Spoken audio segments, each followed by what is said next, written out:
Hey, long time no see on the unfinished objects arena.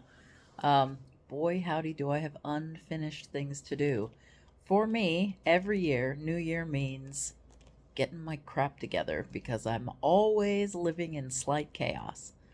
Today, I have a pile of old magazines and books that it is time for me to downsize my life again. I do this about every 4 or 5 years, usually when I move. This time we moved and I seem to have accumulated instead of downsizing.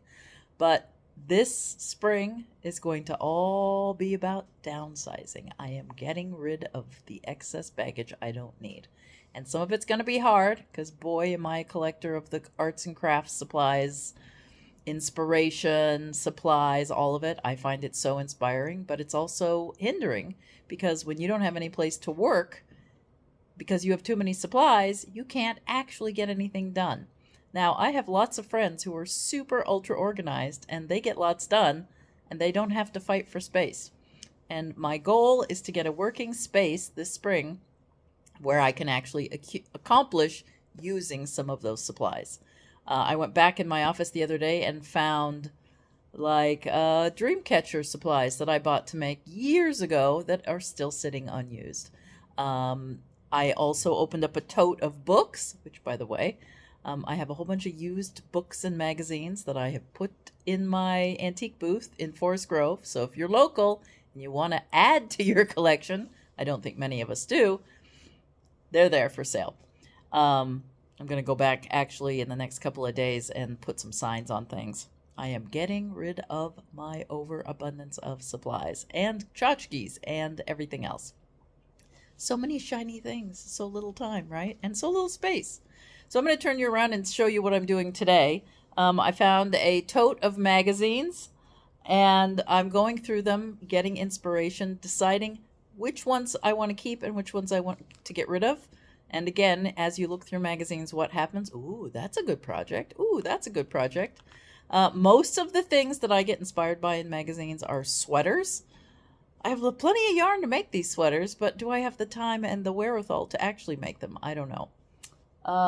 The other thing we're going to do today is take the Christmas stuff back to our storage unit and probably pluck some other stuff to go put in my antique booth so we can start downsizing the storage unit. But it's all about starting to downsize. Now, my granddaughter, Kennedy, is coming tonight. So that's another reason to tidy up around here. And we're going to be doing some crafting stuff. That may show up here or it may show up over at my other channel that I share with Kelly Slack, a Twisted Pico. But one way or the other, there should be a video coming in the next few days there as well. Let's turn you around and get back on topic and look at these magazines that I'm looking at. These are just a tote of books and magazines that I found that I had saved.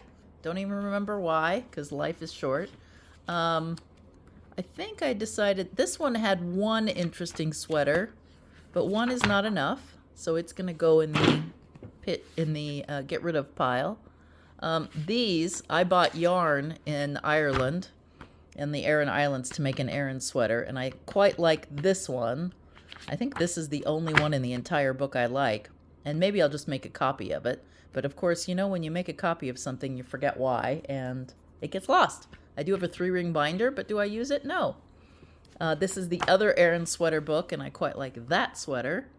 This one looks quite a bit like the ones we bought for David. I think this one, one thing I hate about sweaters, and it's my problem, I don't have very big shoulders. And I just detest drop shoulders. I don't look good in them. I've noticed, though, that David looks better. Oh, and this is a cute one, too. This is a very cute one. But again, I bet it has a drop shoulder. You can't really see her shoulders there. But the other thing that's interesting is looking in different magazines or pattern books and seeing how they lay out their patterns. So I thought those two are potential keepers.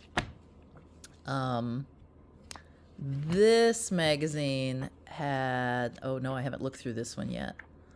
Oh, but this has Fair Isle. Do love a good Fair Isle design. Let's go over here. I think this magazine, oh, I know this one here. Let's look at this one. This one's spring. I love to knit with vegetable fibers, And this one had several sweater patterns I liked. This one, I need a corset cover for my Edwardian group, and this is exactly the correct shape. So I don't think I would do this lace design. What I would do is more of a solid, but that is a great looking pattern for a corset cover. Let me see if I can find the first page of that. Right here. So I think that I'm going to look at this, and this is how I do most of my knitting. Look at this pattern and go, oh, I like the shape of it. So then I just knit. I change the knit design, but then I sort of copy the directions to suit my own purposes. And honestly, I never ever do the same. I never copy the sweater as is. I always do my own changes. Are you that way? If you are, let me know. This is interesting. I would never wear it because the last thing I need is more bulk, but I thought that was interesting. Oh, this super cute. Notice I like all the men's sweaters. I thought that was really adorable. I don't like that one because it's too droopy. Oh, I thought this was adorable. I like the little nip-in at the waist and the peplum. So that would be another one that I might do. I don't really like, well, I like it that the buttons aren't. I have stopped putting buttons in my sweater. I never button the dang sweater. Well, I put them in, especially when buttonholes seem to make the front placket saggy. But I like this transition to, I think they're increases, and that's what makes the peplum, which is cool. And then this is, of course, is a raglan sleeve that always fits my shoulders beautifully. I thought this was cute with the asymmetrical lace on it right down here. So this one, oh, and I thought that was nifty too, the bag. Is this another one? I'm looking to see. There was one of these magazines that had, oh, I swear, almost every sweater I liked. These aren't doing it for me. Oh, isn't that cute? Now that is not a pattern in this book, it's an ad, but I really like the top tank and then the longer bottom.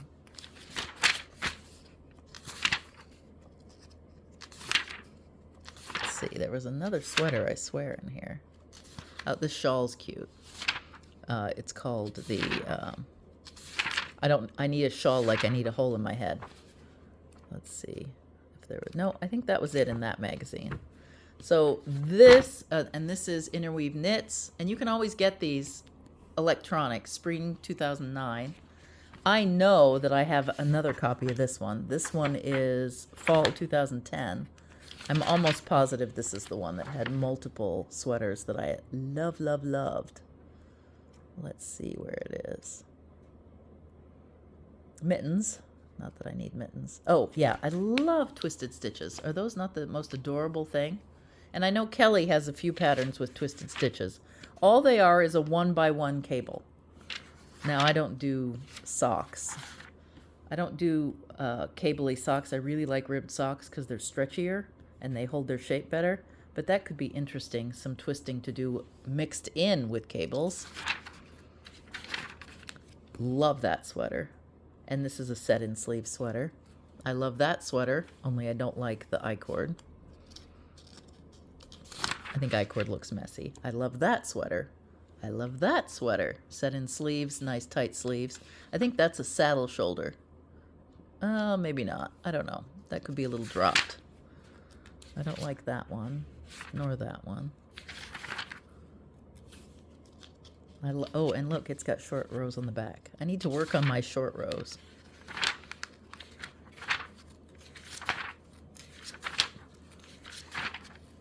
Oh, here, let's look at this. No, it's just built in. It looks like maybe you pick up stitches. But I like that sweater. I love this. This is an ad, but I like the feather and fan on the bottom part of the sweater.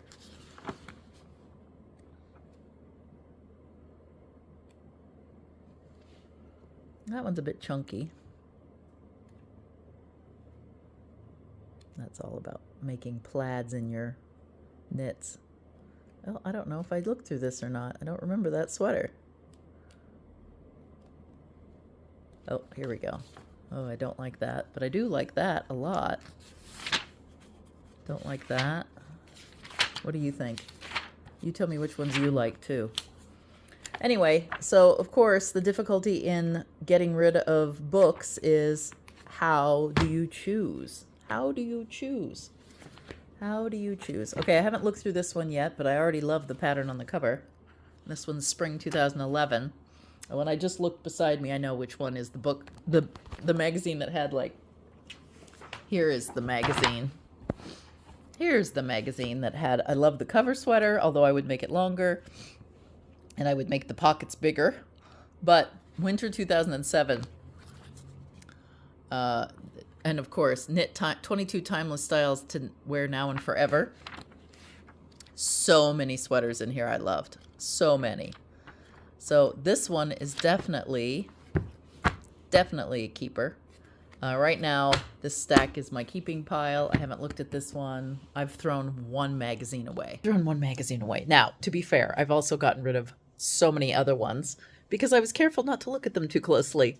I think that's the key of purging, is don't look too deep. This is just the first of, I know I've got 2 more totes at the very minimum of pamphlets and magazines. Some old, some newer. I know a few years ago I got a whole collection of, can't think of the name of it, 1960s publication. I know the February 1964 edition is one I particularly liked, which I will keep. This is how scary my brain is. I know the February one I loved, but the rest I have to let them go. I just cannot hold on to these things anymore. It's sad. I'm like becoming a hoarder of supplies, but I have to let it go because I'm being buried under my supplies. In fact, I have a wall of beads that I took from a friend who was getting rid of them because she didn't want to get buried under her supplies, and I took on the burden. And I've got to prioritize and let things go and then do some of these crafts. I've got the beads. Why aren't I doing beading? So that is my goal for January. Yes, it is. Now, as a final moment of zen at the end of your unfinished objects video, my friend Ilian and his wife went to Costa Rica, and they made a little short for me, and I'm going to tap it on at the end of this video so that you can see them saying, hey, go watch Unfinished Objects. It was very nice of them, and I've missed my opportunity to do others because it has taken me this long to get a new video out for you guys. It's been a year, 2024. I am glad it's over. I haven't felt well. I've been battling. I got a diagnosis that really messed with my head, lupus, and the meds haven't been working. So right now I have no meds and I feel better than I did on the meds. So yeah, I'm hoping for a better 2025. I'll keep you updated. Hopefully there'll be lots of fun, trips, adventure, and good times. In the meantime, I did do a video every day over at A Twisted Pico. So if you want to catch up and you don't already subscribe to that channel, please do. You can go check out what I did in December, trip to India, trip to the UK together, and getting ready for Christmas. And in the meantime, I will be seeing more of you because boy, do I have a lot to finish in this house. There will be house fix-it. There will be clean-outs. There will be finishing things. In fact, I've already got my next video figured out because I'm finishing a project I bought 5 years ago to give to David. And I started it a couple days ago. It's about half done, a little less than half done. And I'm working on a needlepoint project that I planned on trying out needlepoint. And did I do it? No, sat in a bag for 5 years. At least I bought a bag and it's all in one spot because I had been a world of hurt if I hadn't put all the supplies together. Okay, next time I'll see you in a couple of days because we are coming back to twice a week at least. All right, bye. Hello, this is Ilian and Valerie. We are in Costa Rica in Monteverde on what the brochure says to be the longest pedestrian suspension bridge in Costa Rica. And I just want to say that we listen to Tina's Unfinished Objects videos every day. So hello Tina from Costa Rica. Hope you enjoy.